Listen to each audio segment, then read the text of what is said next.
조국을 위해서 어떠한 일을 했느냐고 물을 때 우리는 서슴지 않고 일하고 또 일하고 일했다고 떳떳하게 대답할 수 있도록 합시다. 100조 원 매장된 한국 땅을 중국이 빼앗으려다 충격받은 사건이 발생했습니다. 상하이 79배 땅이 대한민국 소유라고? 아르헨티나 정부 문서를 확인한 중국 투자단이 얼어붙었습니다. 리튬, 셰일가스, 석유, 21세기 패권을 좌우할 자원이 가득한 그곳. 중국이 300억 달러를 들고 찾아갔다가 빈손으로 돌아온 이유는 단 하나. 대한민국 정부 소유. 1978년 3월 15일, 47년 전 박정희가 남긴 유산이 이제야 빛을 발하기 시작했습니다. 오늘 심은 씨앗이 언젠가 나라를 구할 것이다. 도대체 독재자라 욕먹던 그는 어떻게 반세기 후를 내다봤을까요? 지금부터 중국도 미국도 몰랐던 100조 원 비밀 금고의 충격적 진실을 공개합니다. 새벽 3시 25분 청와대 지하 상황실에 빨간 전화기가 미친 듯이 울렸습니다. 국가안보실장 윤상혁의 목소리가 떨렸죠. 지금 즉시 오셔야 합니다. 코드명 블랙스완입니다. 블랙스완. 국가 존립을 위협하는 최고 등급 경보였습니다. 1시간 후 대통령을 비롯한 핵심 관계자들이 모두 모였죠. 국정원 해외정보국장 김태준이 떨리는 손으로 태블릿을 들었습니다. 3시간 전 베이징 특수요원 까치가 보낸 겁니다. 중국 국가발전개혁위원회 내부 문건입니다. 화면에 뜬 문서를 본 순간 모두가 얼어붙었습니다. 중화인민공화국 아르헨티나 자원개발 독점 계약서, 계약 규모 2,100억 달러, 한화 280조 원, 아르헨티나 북부리오 네그로 지역 전체입니다. 리튬, 히토류, 셰일가스까지 모든 채굴권을 넘긴다고 합니다. 경제부총리 한석진이 벌떡 일어났습니다. 그 지역이면 우리가 10년 전부터 주목하던 곳 아닙니까? 어떻게 중국이 먼저? 더 큰 문제가 있습니다. 김태준 국장이 다음 페이지를 넘겼습니다. 거기엔 충격적인 내용이 적혀 있었죠. 계약 발효일이 72시간 후입니다. 시진핑 주석이 직접 부에노스아이레스로 날아간다고 합니다. 순간 상황실이 술렁였습니다. 이미 중국 언론들이 대서특필 준비를 마쳤다는 정보도 들어왔죠. 신실크로드의 완성, 자원 패권의 종결자, 그런 제목들이 벌써 준비되어 있었습니다. 그때였습니다. 지질자원연구원의 박혜원 선임연구원이 손을 들었습니다. 원래 이런 자리에 올 사람이 아니었는데 긴급 소집되었죠. 혹시 그 지역 좌표를 정확히 알 수 있을까요? 남이 40도 52분, 서경 65도 13분 1대입니다. 박혜원의 얼굴이 갑자기 창백해졌습니다. 가방에서 떨리는 손으로 낡은 파일 하나를 꺼냈죠. 1979년이라는 도장이 선명하게 찍힌 누런 봉투였습니다. 이틀 전 국가기록원 지하 3층에서 발견한 겁니다. 프로젝트 씨앗이라는 극비 문서인데 봉투를 열자 먼지와 함께 종이 한 장이 나왔습니다. 거기엔 떨리는 필체로 이렇게 적혀 있었죠. 캄포데라 에스페란사, 희망의 들판, 남이 40도 52분, 서경 65도 13분, 대한민국 정부 소유, 1979년 10월 15일 등록 완료, 2025년 이후 개봉할 것. 대통령이 벌떡 일어났습니다. 뭐라고요? 우리가 이미 그 땅을 소유하고 있다고요? 박혜원이 고개를 끄덕였습니다. 46년 전 누군가 그곳을 먼저 확보해 놓은 것 같습니다. 그런데 왜 지금까지 아무도 몰랐는지 윤상혁 실장이 급히 물었습니다. 증명할 수 있습니까? 국제법적으로 인정받을 수 있느냐고요? 그게 문제입니다. 이 문서만으로는 부족합니다. 하지만 박혜원이 봉투 안쪽을 더 뒤졌습니다. 작은 열쇠 하나와 메모가 나왔죠. 부에노스아이레스 중앙은행 금고 3127번. 진실은 그곳에 있다. 차동훈. 1979년 경제기획원 차관보 10.16 사건 이후 과로로 급사한 인물이었습니다. 김태준 국장이 숨을 들이켰습니다. 지금 당장 아르헨티나로 날아가야 합니다. 중국보다 먼저 그 금고를 열어야 해요. 하지만 시계는 무정하게 돌아가고 있었습니다. 70시간.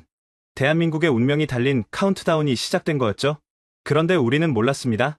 그 금고 안에 46년 전 한 사람이 목숨을 걸고 숨겨둔 폭탄 같은 비밀이 있다는 것을, 그리고 그것이 단순한 땅 문서가 아니라 누군가의 간절한 유언이었다는 사실을 말입니다.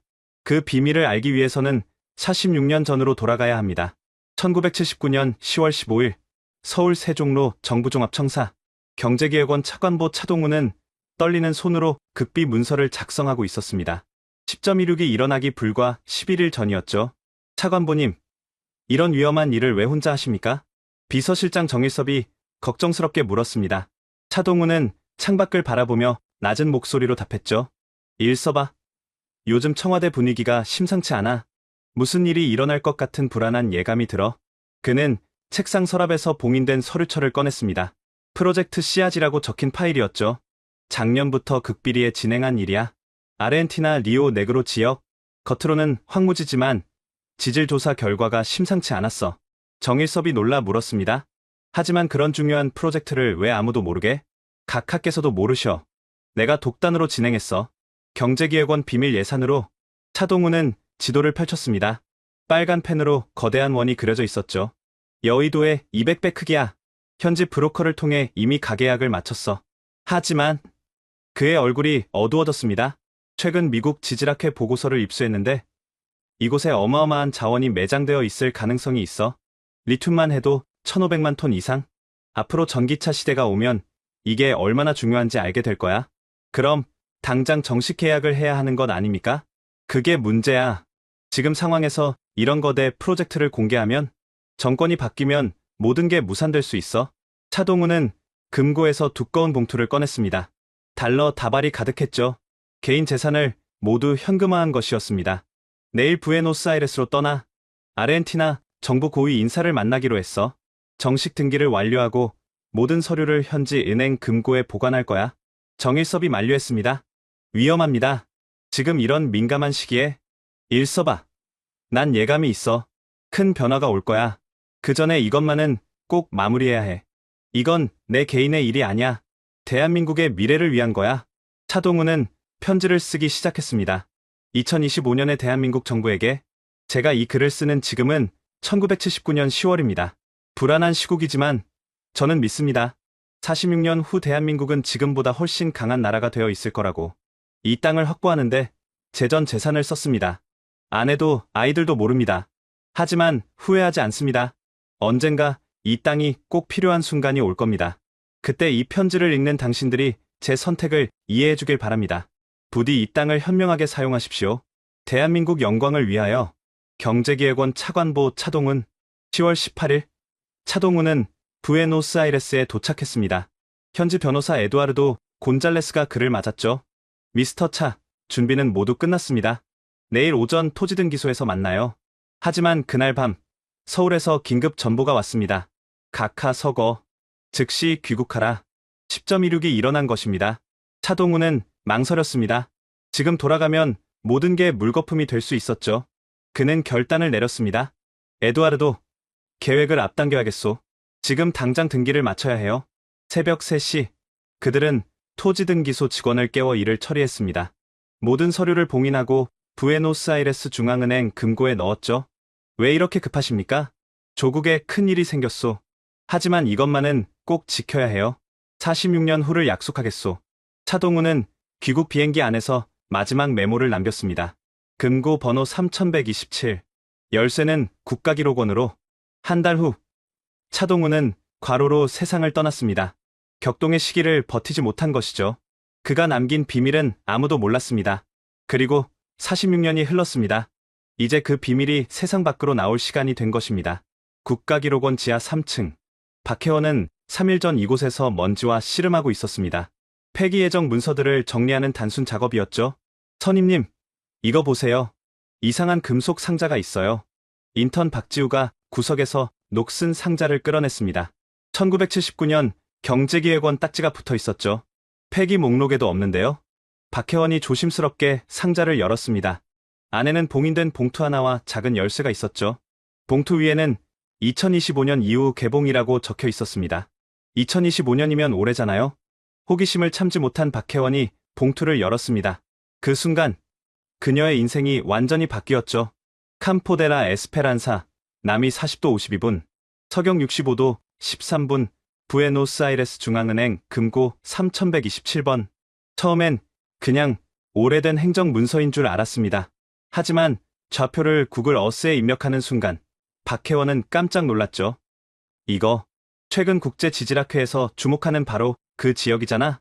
박혜원은 지질자원연구원 선임답게 그 지역의 중요성을 바로 알아봤습니다. 세계 최대 리튬 매장 가능 지역, 미국과 중국이 눈독 들이는 곳이었죠. 그녀는 즉시 상부에 보고했습니다. 하지만 아무도 믿지 않았죠. 46년 전 문서라고? 위조 아냐? 차동훈이라는 사람이 누군지 알아? 실망한 박혜원은 혼자 조사를 시작했습니다. 국회 도서관, 외교부 기록보관소를 뒤졌죠. 그리고 놀라운 사실을 발견했습니다. 1979년 10월 19일자 아르헨티나 정부 공보. 대한민국 정부 명의 토지 등기 완료. 작은 기사였지만 분명한 증거였습니다. 박혜원은 차동훈의 유족을 찾기 시작했습니다. 수소문 끝에 경기도 용인의 한 요양원을 찾았죠. 92세의 차동훈 미망인 오영순 할머니가 계셨습니다. 할머니, 혹시 차동훈 차관보님을 기억하세요? 오영순 할머니의 눈빛이 순간 맑아졌습니다. 우리 영감님, 돌아가시기 전에 이상한 말을 하셨어. 언젠가 나라를 위해 큰일을 했다고. 하지만 아무에게도 말하면 안 된다고. 혹시 아르헨티나라는 나라 아세요?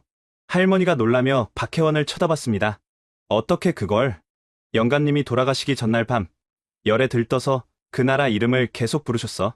에스페란사, 에스페란사. 희망이라는 뜻이에. 박혜원의 심장이 뛰기 시작했습니다. 퍼즐 조각이 맞춰지고 있었죠. 그녀는 서랍에서 낡은 사진첩을 꺼냈습니다. 1979년 10월, 김포공항에서 찍은 마지막 사진이 있었죠. 이게 아르헨티나 가시기 전 마지막 사진이야? 굉장히 비장한 표정이었지. 사진 뒷면에 작은 글씨가 있었습니다. 미래를 위한 씨앗을 뿌리러 갑니다. 박혜원은 모든 자료를 정리했습니다. 그리고 청와대 보고서를 작성했죠. 하지만 여전히 반신반의하는 분위기였습니다. 그러던 바로 그때였습니다. 중국의 280조 원 아르헨티나 투자 소식이 터진 것이죠. 좌표를 확인하는 순간 모두가 경악했습니다. 차동훈이 46년 전 확보한 바로 그 땅이었던 것입니다. 이제 남은 시간은 72시간. 박혜원은 아르헨티나행 비행기에 올랐습니다. 손에는 46년 된 열쇠가 쥐어져 있었죠. 과연 부에노스아이레스 중앙은행 금고 3127번 안에는 무엇이 있을까요?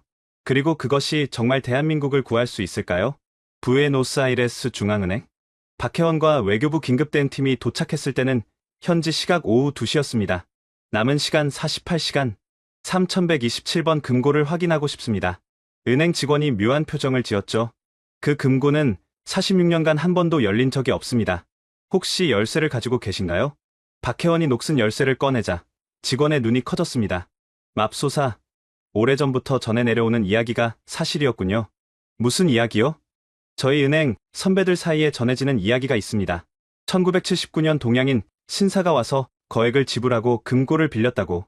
46년 후에 누군가 찾으러 올 거라고 했대요. 금고 문이 열렸습니다. 안에는 방수 처리된 서류 가방과 함께 놀라운 것들이 있었죠. 첫 번째, 아르헨티나 정부의 공식 토지 등기 원본. 두 번째, 현지 지질 조사 비밀 보고서. 세 번째, 충격적인 내용의 편지. 1979년 10월 19일. 저는 미국 콜로라도 광산대학의 지질학자 로버트 앤더슨입니다. 차동훈 씨의 의뢰로 이 지역을 극비리에 조사했습니다. 결과는 놀랍습니다.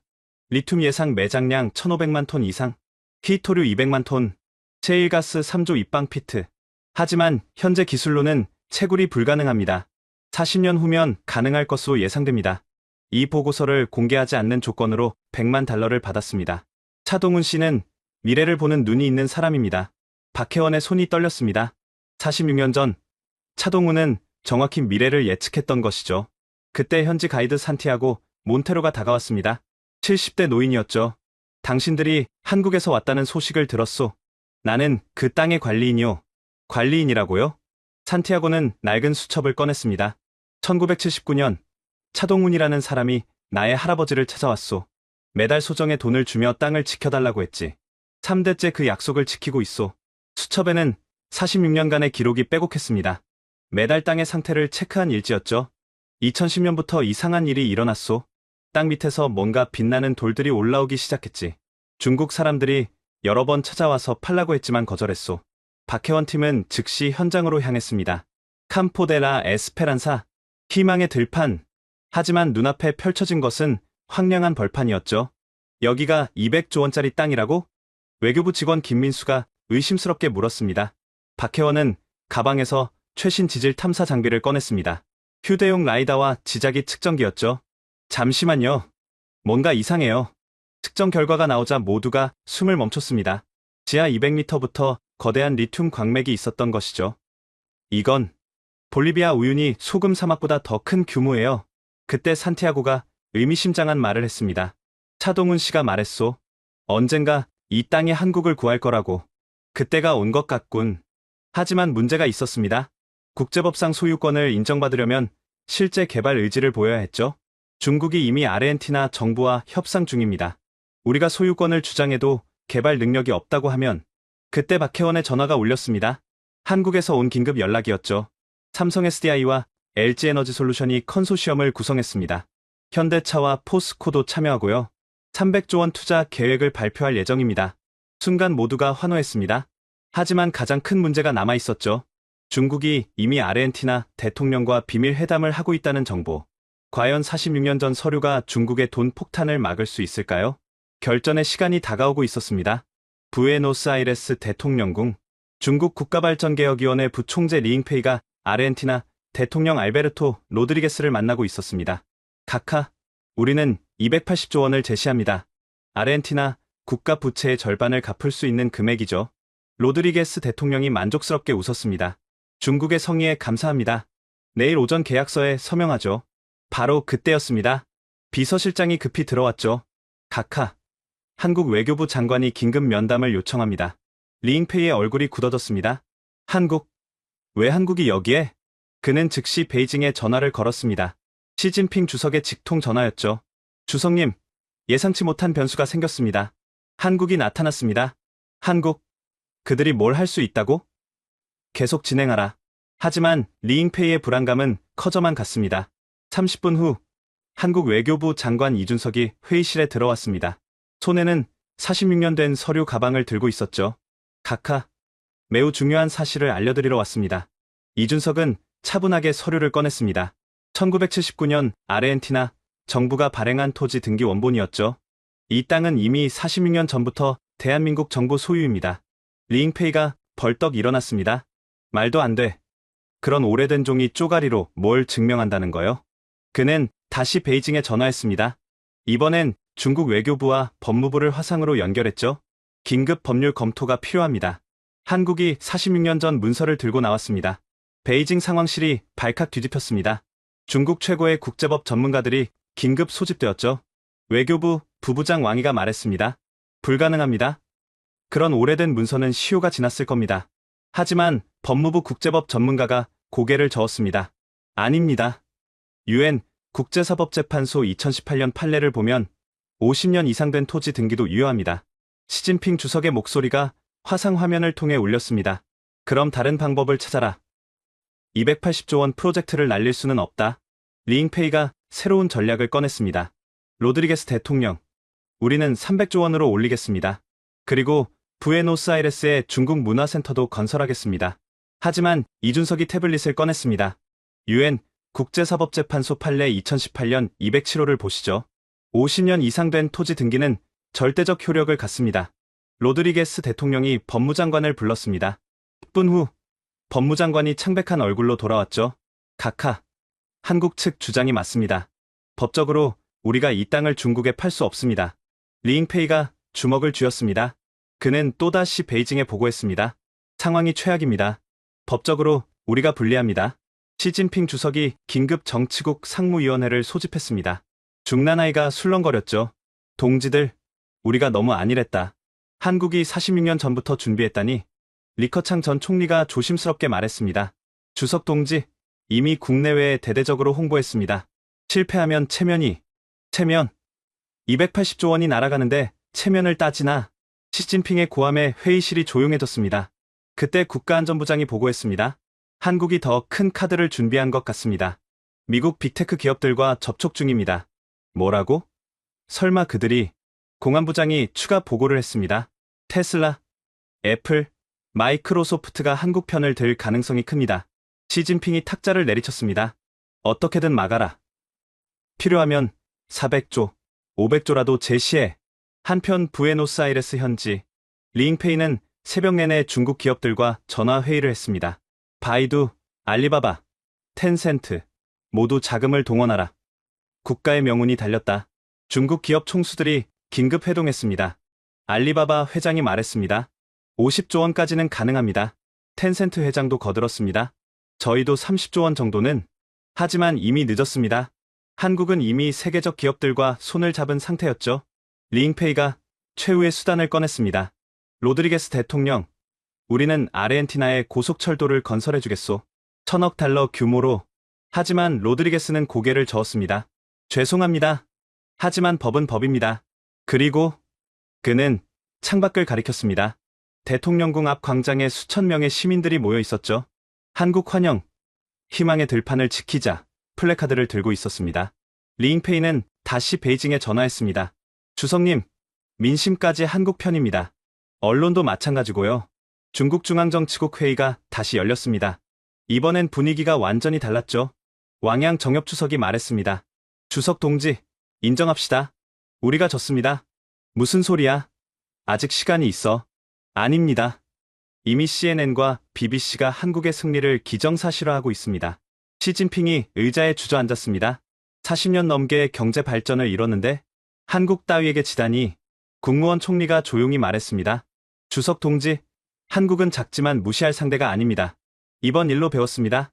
그때 충격적인 보고가 들어왔습니다. 주석님, 미국 월가에서 중국 투자 등급을 하향 조정한다는 소문이 돕니다. 뭐? 왜?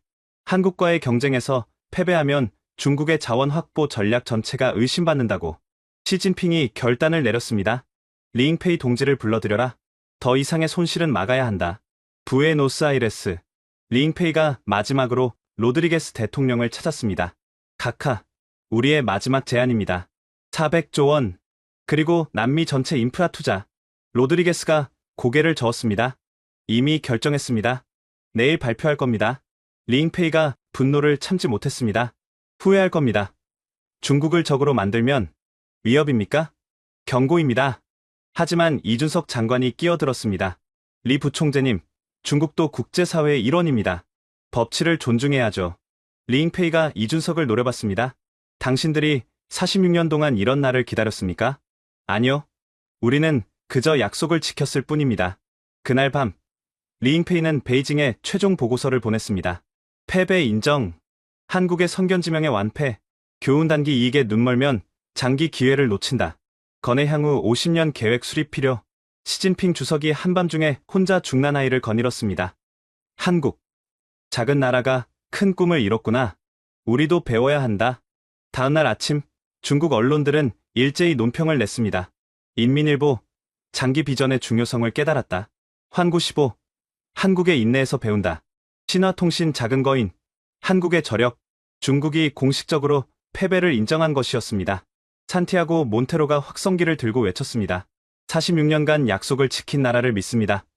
한국과 함께 합시다. 리잉페이는 결국 짐을 쌌습니다. 공항으로 향하는 차 안에서 그는 베이징에 마지막 전화를 했죠. 완패입니다. 한국은 46년 전부터 이 순간을 준비했습니다. 우리가 너무 안일했습니다. 베이징 공항에 도착한 리잉페이. 그를 기다리는 것은 문책과 경질이었습니다. 며칠 후 중국 공산당 기관지가 이례적인 사설을 냈습니다. 눈앞의 이익에 급급하면 미래를 잃는다. 한국이 우리에게 준 값비싼 교훈이다. 중국의 완전한 패배였습니다. 그리고 한국의 완벽한 승리였죠. 하지만 아직 24시간이 남아 있었습니다. 과연 한국은 이 승리를 지켜낼 수 있을까요? 캄포데라 에스페란사 현장. 한국 조사팀이 도착한 것은 중국이 철수한 지 불과 3시간 후였습니다. 포스코 자원개발팀장 최강욱이 흥분을 감추지 못했죠. 이건 정말 대박입니다. 표층에서부터 리튬이 보여요. 삼성 SDI 연구소장 박현진이 휴대용 분석기를 들었습니다. 순간 기계가 경보음을 울렸죠. 리튬 농도 8500ppm. 세계 최고 수준입니다. 하지만 진짜 놀라운 것은 그 다음이었습니다. 한국지질자원연구원이 가져온 최신 물리탐사 장비가 지하를 스캔하기 시작했죠. 깊이 200m부터 500m까지 거대한 리튬 브라인층이 있습니다. 리튬 브라인. 염수에 녹아있는 리튬으로 추출이 가장 쉬운 형태였죠. 박혜원이 계산기를 두드렸습니다. 예상 매장량 2천만 톤. 아니, 그 이상일 수도 있어요. 그때 LG에너지솔루션 CTO 권영수가 전화를 받았습니다. 테슬라 일론 머스크가 직접 전화했습니다. 20년 장기 공급 계약을 원한대요. 애플팀 쿡도 연락 왔습니다. 아이폰 배터리 독점 공급을 제안했고요. 현장이 축제 분위기가 되었습니다. 하지만 최강욱 팀장이 더 놀라운 발견을 했죠.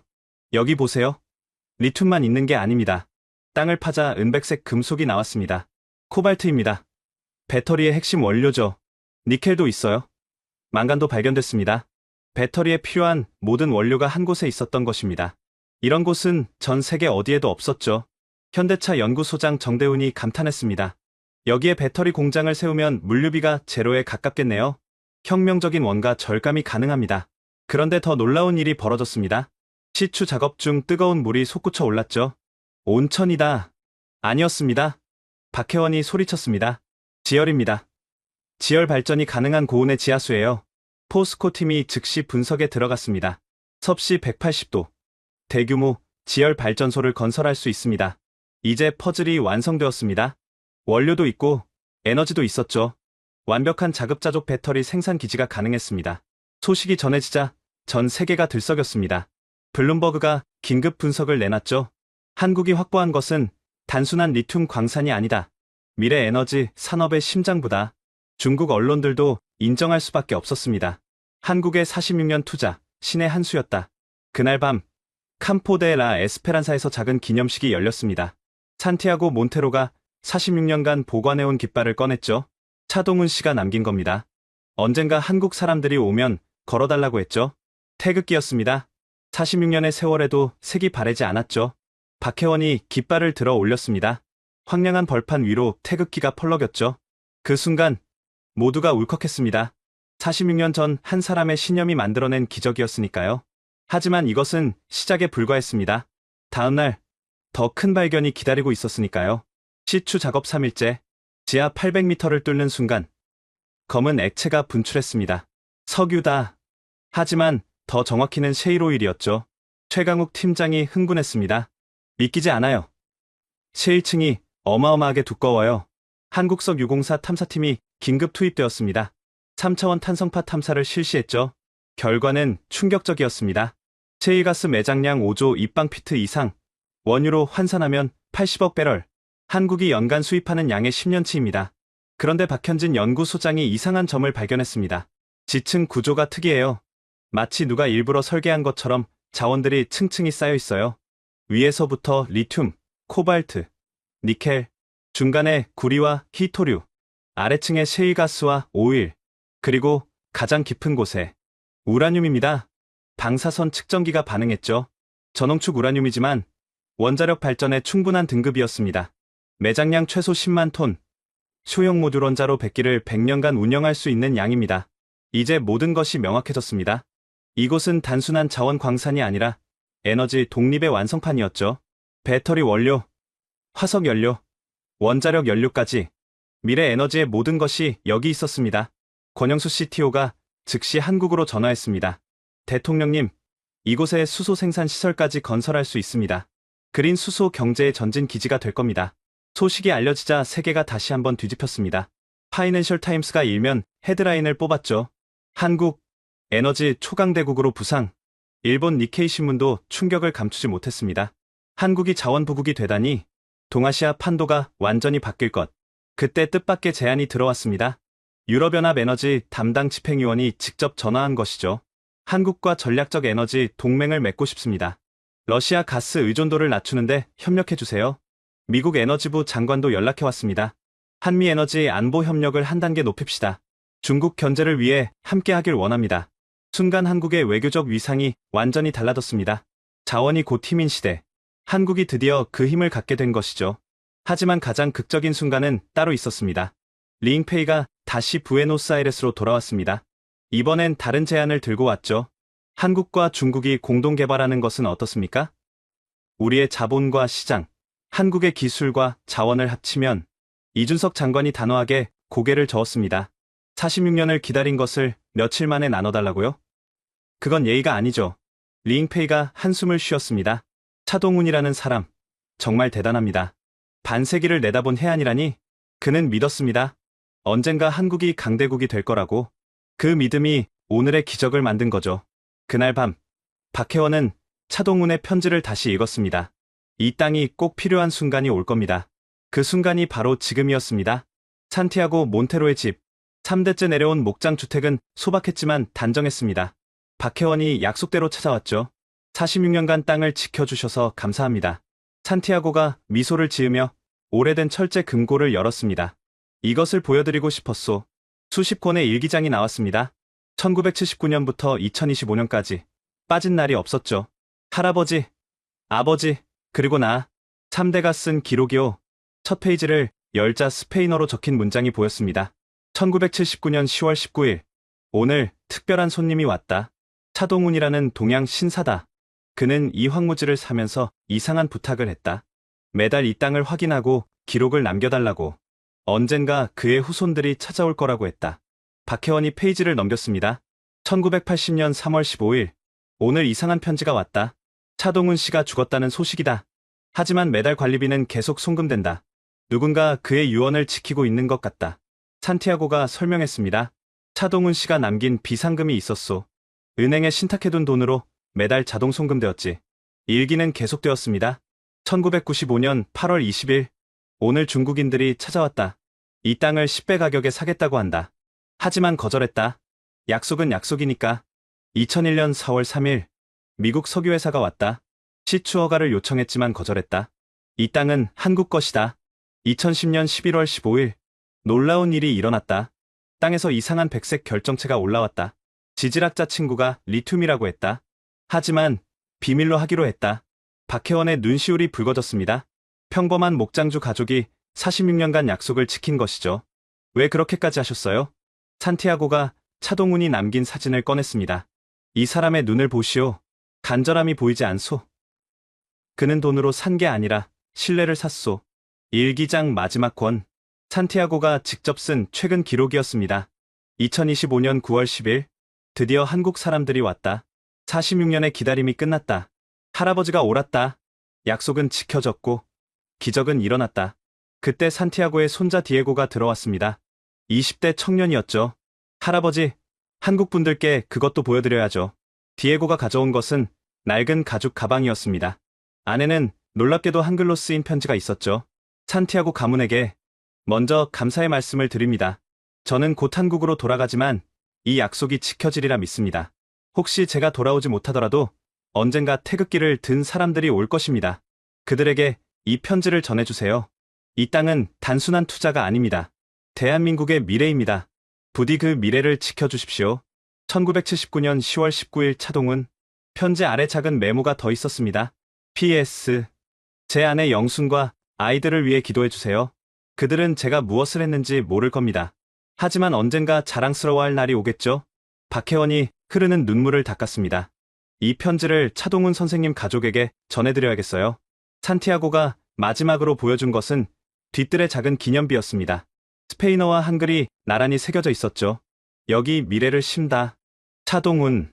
1979. 할아버지가 세운 거요. 언젠가 한국 사람들이 보길 바라면서. 해가 지고 있었습니다. 황금빛 들판 위로 긴 그림자가 드리워졌죠. 46년의 약속. 국경을 넘은 신뢰. 그것이 만든 기적의 현장이었습니다. 아르헨티나 대통령궁 대회의실. 긴급 소집된 3국 정상회담이 시작되었습니다. 남은 시간 24시간. 아르헨티나 대통령 로드리게스가 먼저 말문을 열었습니다. 두 나라 모두 우리에게 중요한 파트너입니다. 하지만 법적으로 이 땅은 한국 소유가 맞습니다. 리잉페이가 서류 뭉치를 꺼냈습니다. 카카. 여기 1979년 당시 아르헨티나 법을 보십시오. 외국 정부의 토지 소유는 5,000헥타르로 제한됩니다. 한국이 주장하는 20만 헥타르는 불법입니다. 이준석 장관이 즉시 반박했습니다. 그 법은 1981년에 만들어진 겁니다. 1979년엔 그런 제한이 없었죠. 소급 적용이 가능합니다. 국제법상 소급 적용은 무효입니다. 팽팽한 신경전이 이어졌습니다. 그때 로드리게스 대통령이 손을 들었죠. 잠깐, 양국 모두 실제 개발 계획을 들어봅시다. 리잉페이가 홀로그램 프레젠테이션을 시작했습니다. 중국은 5년 안에 이곳을 세계 최대 자원 기지로 만들겠습니다. 500조 원 투자, 일자리 10만 개 창출. 아르헨티나, 국내 총생산을 30% 증가시킬 겁니다. 숫자는 압도적이었습니다. 하지만 이준석도 준비가 되어 있었죠. 한국의 제안은 다릅니다. 우리는 파트너십을 제안합니다. 한국 측 프레젠테이션이 시작되었습니다. 첫째, 수익의 40%를 아르헨티나와 공유합니다. 둘째, 현지인 의무 고용 70%. 셋째, 기술 이전 센터 설립으로 아르헨티나를 남미 배터리 산업허브로 만들겠습니다. 로드리게스가 관심을 보였습니다. 기술 이전이라 삼성과 LG가 아르헨티나에 연구소를 세웁니다. 10년 안에 아르헨티나가 독자적 배터리 생산국이 되도록 돕겠습니다. 리잉페이가 비웃었습니다. 그런 약속을 어떻게 믿습니까? 한국은 작은 나라입니다. 바로 그때였습니다. 회의실 문이 열리고 뜻밖의 인물들이 들어왔죠. 테슬라 일론 머스크, 애플 팀 쿡, 마이크로소프트 사티아 나델라. 일론 머스크가 특유의 자신감 넘치는 걸음으로 걸어왔습니다. 미스터 프레지던트, 제가 직접 설명하겠습니다. 그는 리잉페이를 한번 쳐다보고는 말을 이었죠. 테슬라는 한국의 프로젝트에 100조 원을 투자합니다. 이유는 간단합니다.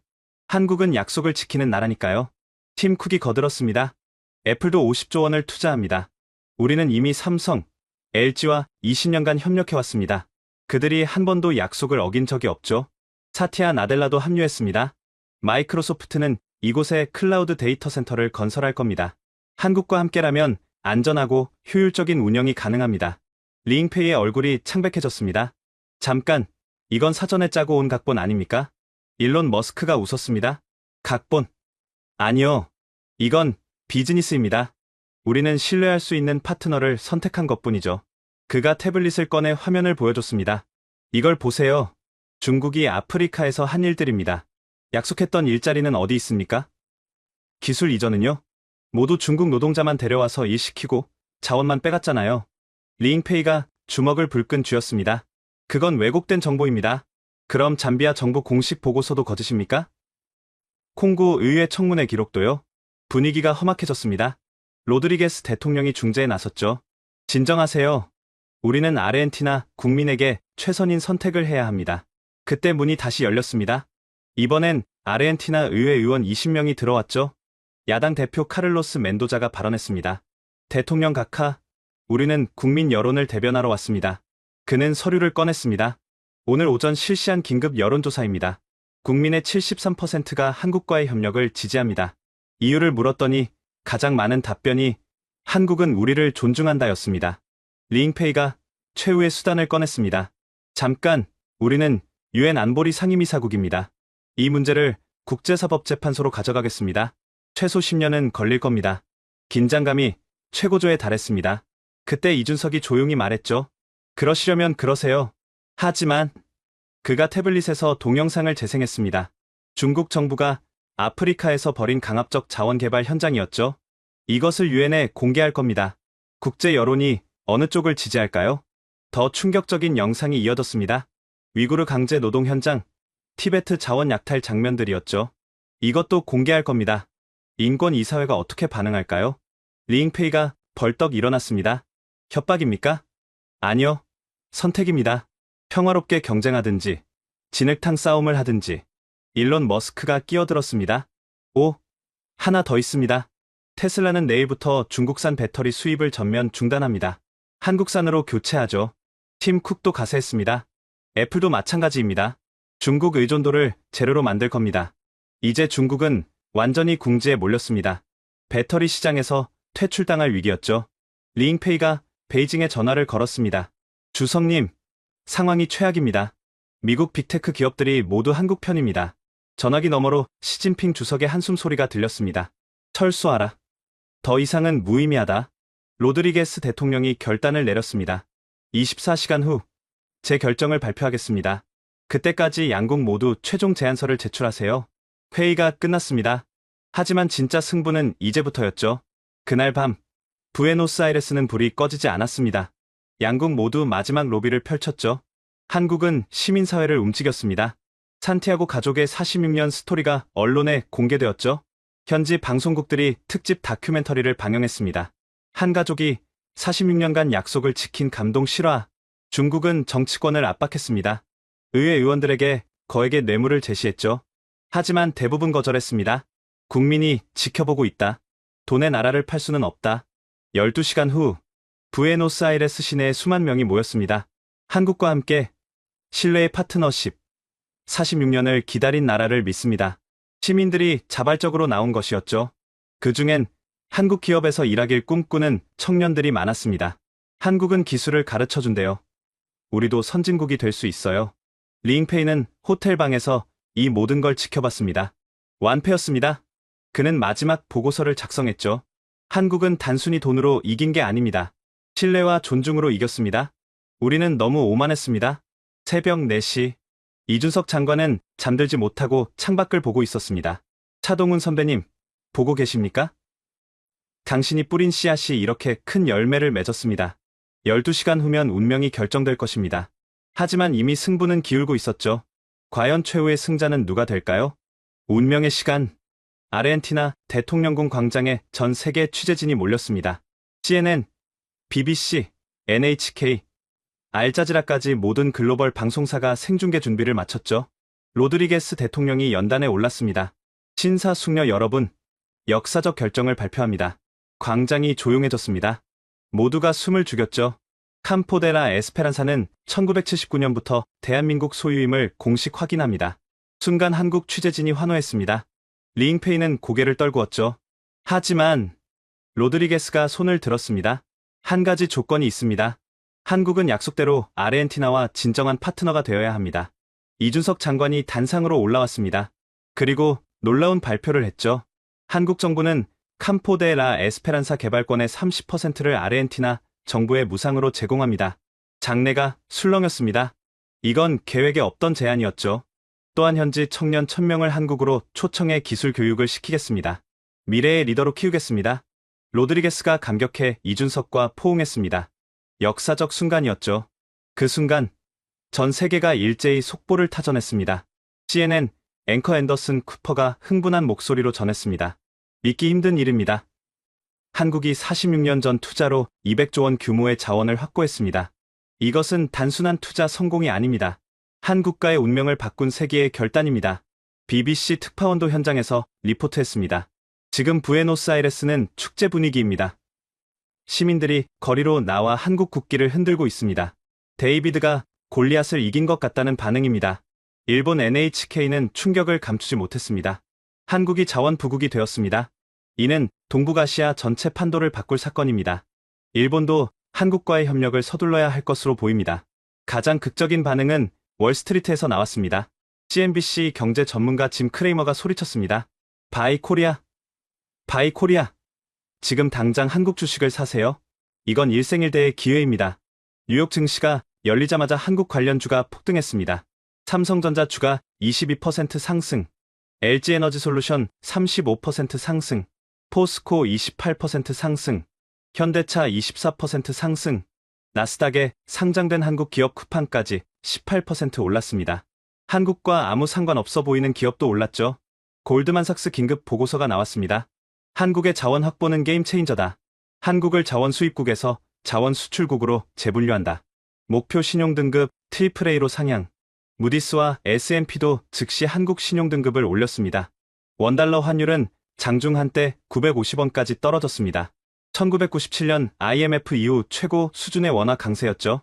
그때 더욱 놀라운 소식이 전해졌습니다. 속보입니다. 북한이 공식 축하 성명을 발표했습니다. 북한 조선중앙통신이 이례적으로 신속하게 보도한 것이죠. 우리 민족의 쾌거를 축하한다. 조국 통일 후 함께 개발하여 민족 공동 번영을 이루고자 한다.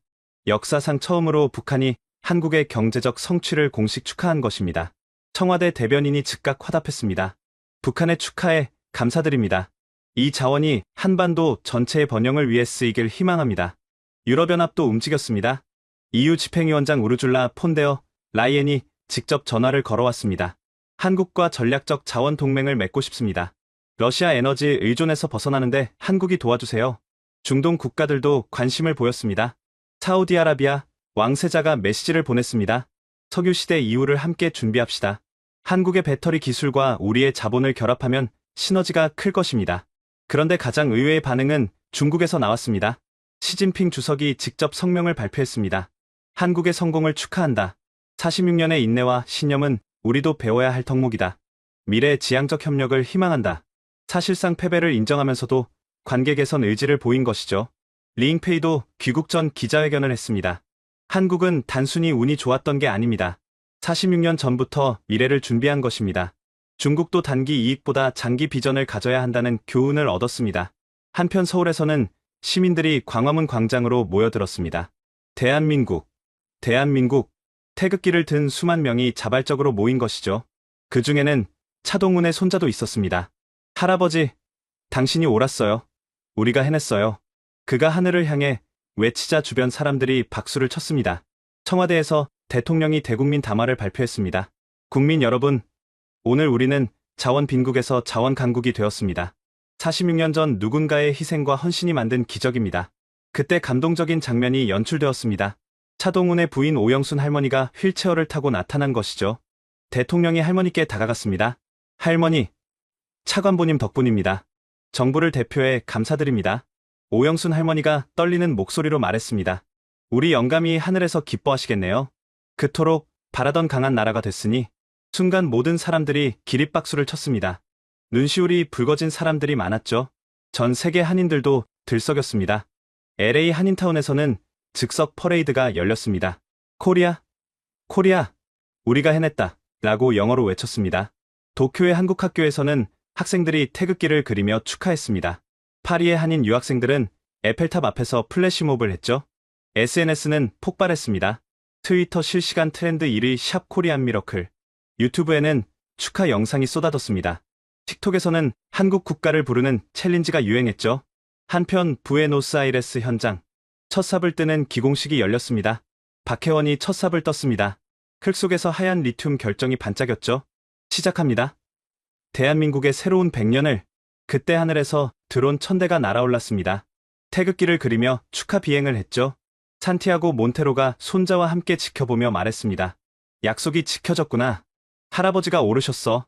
황량했던 벌판이 희망의 들판으로 변하는 순간이었습니다. 그날 밤, 구글 검색어 1위는 차동훈이었습니다. 전 세계가 46년 전 한 사람의 비전에 경의를 표한 것이죠. 포브스지가 특별 기사를 냈습니다. 역사상 가장 성공한 투자 46년 기다린 한국에 있네. 이코노미스트도 커버 스토리로 다뤘습니다. 한국의 세기가 시작됐다라는 영어 제목이었습니다. 정말로 세계가 놀란 순간이었습니다. 작은 나라 한국이 하루아침에 자원 강국이 된 것이니까요. 그것도 46년 전 한 사람의 신념 덕분에 말입니다. 한 달 후, 캠포데라 에스페란사, 황무지는 거대한 공사 현장으로 변했습니다. 삼성 배터리 공장 건설 현장, 현대 수소 생산시설, 포스코 리튬 정제 공장, LG 에너지 연구소, 만 명의 근로자가 구슬땀을 흘리고 있었죠. 그중 7,000명이 아르헨티나 현지인이었습니다. 호세 마르티네스, 28세 전기 기술자, 실업자였던 그가 이제 현장 반장이 되었죠. 한국 기술자들이 정말 친절해요. 기술을 숨기지 않고 다 가르쳐줍니다. 마리아 곤잘레스, 32세 단순 노동자. 그녀의 딸이 한국 기업 장학생으로 선발되었습니다. 딸이 서울대학교에 갈 거래요. 꿈만 같아요. 하지만 가장 놀라운 변화는 농업 지역에서 일어났습니다. 포스코가 개발한 스마트팜이 기적을 만들었죠. 불모지에서 토마토가 자라기 시작했습니다. 파프리카, 딸기, 심지어 인삼까지. 농업 전문가 김수연 박사가 설명했습니다. 리튬 채굴 과정에서 나온 지하수를 정화해 농업용수로 쓰고 있어요. 지열 에너지로 온 시를 운영하고요. 일석이조가 아니라 일석삼조였습니다. 자원 개발, 에너지 생산, 농업까지. K-팝도 이곳에 상륙했습니다. BTS가 깜짝 위문 공연을 했죠. 아르헨티나 여러분, 우리는 이제 한 가족입니다. 만 명의 관객이 열광했습니다. 한국과 아르헨티나 국기가 함께 펄럭였죠. 그런데 진짜 놀라운 일은 따로 있었습니다. MIT 연구팀이 발표한 보고서였죠. 캠포데라 에스페란사의 리튬 매장량, 당초 예상의 3배, 3배라면 6천만 톤. 전 세계가 100년간 쓸 수 있는 양이었습니다. 주가는 또다시 폭등했습니다. 이번엔 한국 기업뿐 아니라 협력 업체들까지. 미국 제너럴 모터스가 한국과 독점 계약을 맺었습니다. 폭스바겐도, 도요타도 줄을 섰죠. 한국과 협력하지 않으면 미래가 없다. 그때 놀라운 소식이 하나 더 전해졌습니다. 북한이 공식 축하 메시지를 보낸 것이죠. 동포의 성공을 축하한다. 통일 후 함께 개발하고 싶다. 역사적인 메시지였습니다. 자원이 통일의 가능성까지 열어준 것이죠. 현장에서 일하는 박혜원. 그녀는 이제 프로젝트 총괄 책임자가 되었습니다. 처음엔 46년 전 문서 한 장으로 시작했어요. 이제는 대한민국의 미래 100년을 책임지는 프로젝트가 됐죠. 산티아고 몬테로도 특별 고문으로 임명되었습니다. 46년간 땅을 지킨 공로를 인정받은 것이죠. 이제 이곳은 정말 희망의 들판이 되었소. 에스페란사, 캠포데라 에스페란사 중앙, 거대한 기념비가 세워졌습니다. 여기, 인내와 신뢰가 만든 기적 1979에서 2025. 차동훈과 산티아고 가문에게 바친다. 매일 수백 명이 이곳을 찾아 사진을 찍었습니다. 희망의 성지가 된 것이죠. 그리고 한국 정부는 놀라운 발표를 했습니다. 캄포데라 에스페란사 수익금으로 청년 창업 기금 100조 원을 조성합니다. 젊은이들에게 새로운 기회가 열렸습니다. 자원의 저주가 아닌 자원의 축복이 된 것이죠. 한 달 만에 천송이 꽃이 핀 것처럼 황무지가 희망의 땅으로 완전히 변했습니다. 서울 국립현충원 박혜원이 한 묘비 앞에 섰습니다. 경제기획원 차관보 차동훈 1934에서 1979 그녀의 손에는 부에노스아이레스에서 가져온 흙이 있었죠. 캄포데라 에스페란사의 흙이었습니다. 차관보님, 약속을 지켰습니다. 당신이 뿌린 씨앗이 거대한 숲이 되었어요. 묘비에 흙을 뿌리는 순간 뒤에서 발자국 소리가 들렸습니다.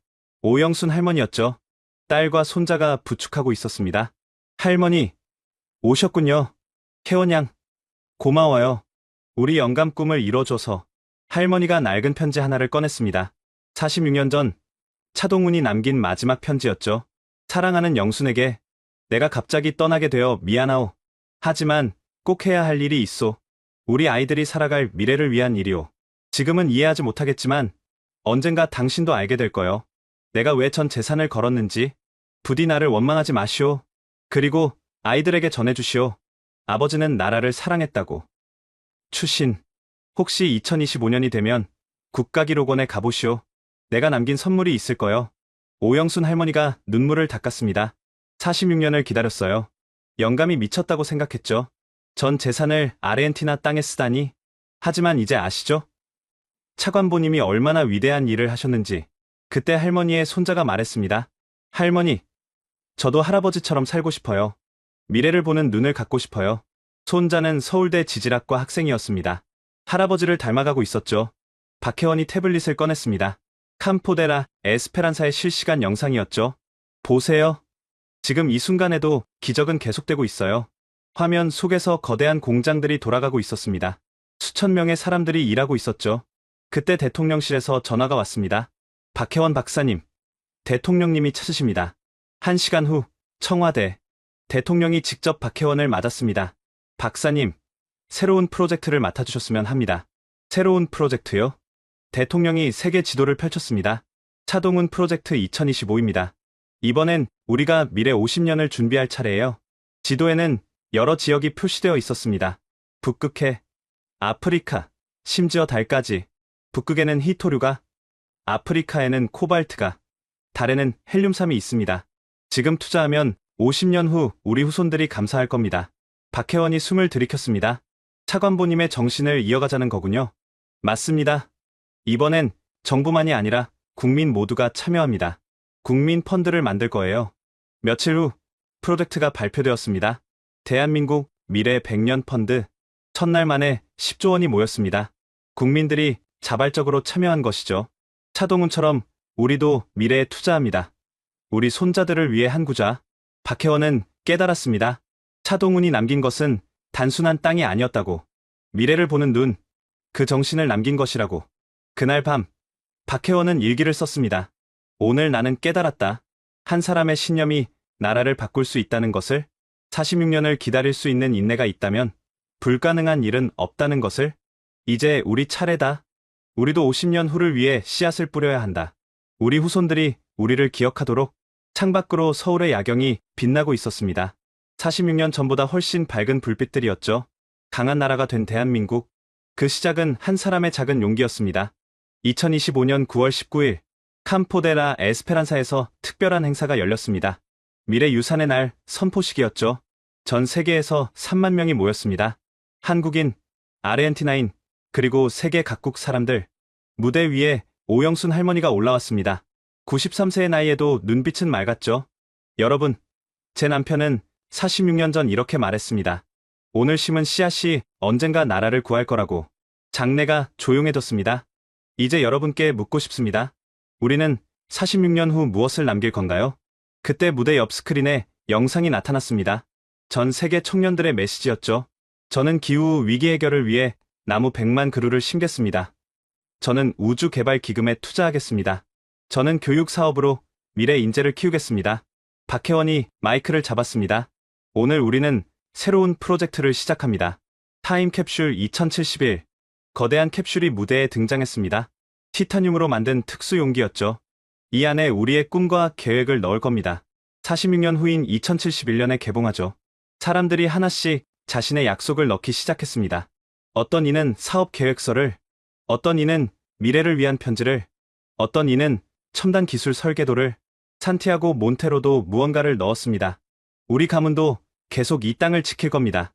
다음 46년도, 그 다음 46년도, 마지막으로 한국 대통령이 연설했습니다.